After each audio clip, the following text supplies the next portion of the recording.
Ozali oyo abongi na lokumu, osungi na kokamwa mokonzi monene aza na bongo.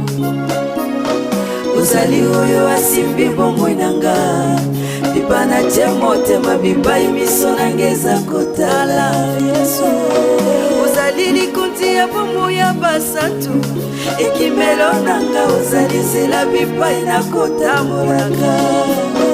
Papa ozali malamu mingi ponanga, lisekwa lia baye bakenda ona elika ya kosekwa.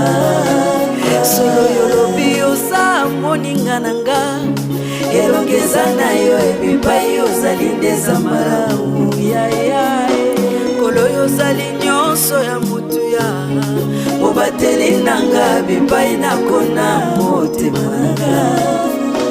Ozali oyo mosusu azali te o,